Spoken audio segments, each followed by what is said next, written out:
Bomberman II, released in 1991 for the Nintendo Entertainment System courtesy of Hudson Soft, is the sequel to the 1985 classic Bomberman, the second game in the Bomberman saga, and perhaps one of the earliest progenitors of what one would conceive as the Bomberman formula. There was also a TurboGrafx 16 game released the year prior and is a somewhat different beast from today's subject matter, but for the purposes of this video, that game does not exist. The story of Bomberman is that you were a robot who went through 50 levels to become a real boy, and that real boy eventually became Lode Runner on the NES side at least. The story of Bomberman 2 is that you are White Bomberman and you're arrested for a crime you didn't commit because Black Bomberman framed you. So now you gotta break out of jail and bring in the real culprit because you're the good guy or something. Bomberman has a couple modes of play. The story mode, which is basically the single player experience where you play through multiple boards to clear away enemies with your bombs, except now you've got 8 worlds of differing themes spanning 8 boards apiece. And you also have battle mode, the multiplayer party mode where up to 4 Bombermen tried to bomb each other until one was left standing. Otherwise known as the thing that made Bomberman Bomberman as far as most people are concerned, and made people neglect that this was a thing before. There's also a 2-player variant that's not quite as fun, but we'll skip that one.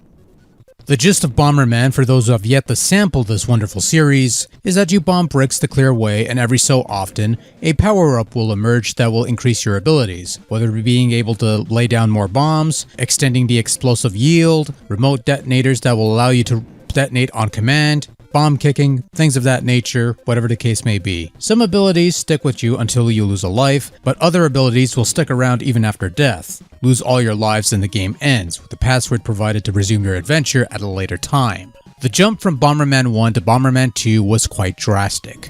Aside from the obvious visual upgrade, Bomberman 2 benefited from slightly faster gameplay, or at least a slightly faster Bomberman right out of the gate. Bomberman in the first game was really slow, and so this Bomberman, who is also much cuter looking, moves quicker.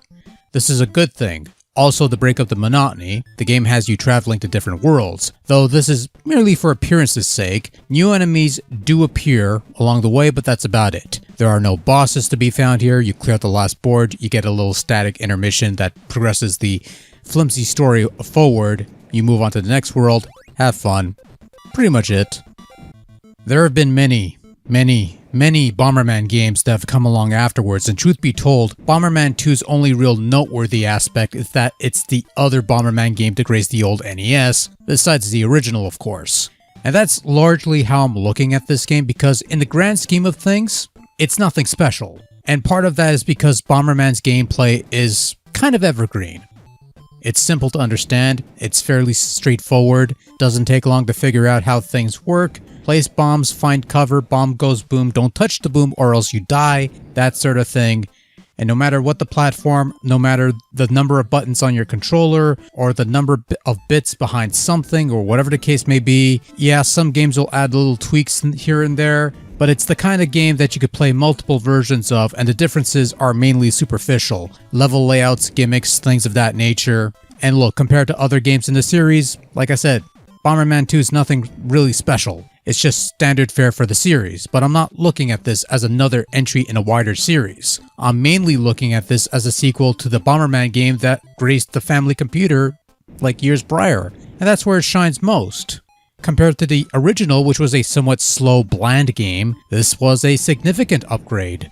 The slight tweak in speed makes the game far more enjoyable, and control, still solid as ever, easy to figure out and experiment with. And with the new multiplayer aspect, something missing from the earlier game, along with a 4-score or NES satellite multi-tap device or something equivalent, there is some fun to be had there. And that's pretty much what made the series, I think.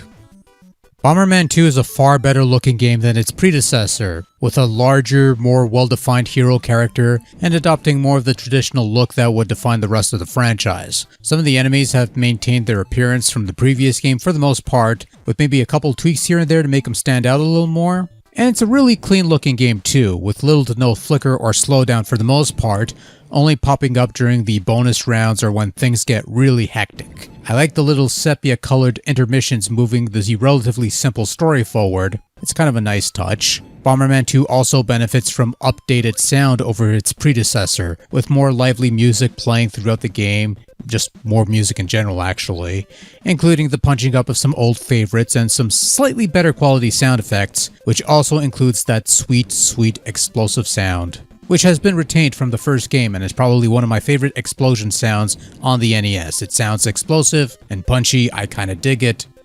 Overall, Bomberman 2 is the far superior sequel to the first Bomberman game. Everything in terms of speedier gameplay, better visuals, better sound, and a multiplayer component that's fun to play when you really get into it, and pretty much define the rest of the series, quite frankly.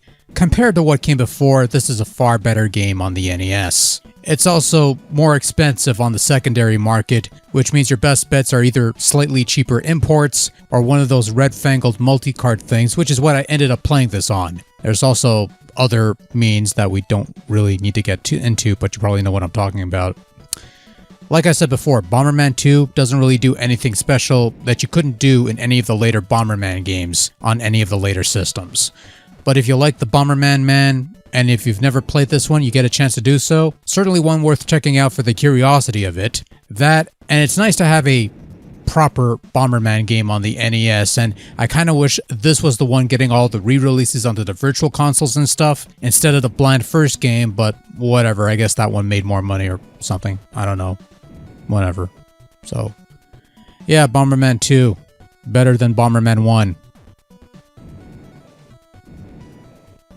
That's all I got. Good night.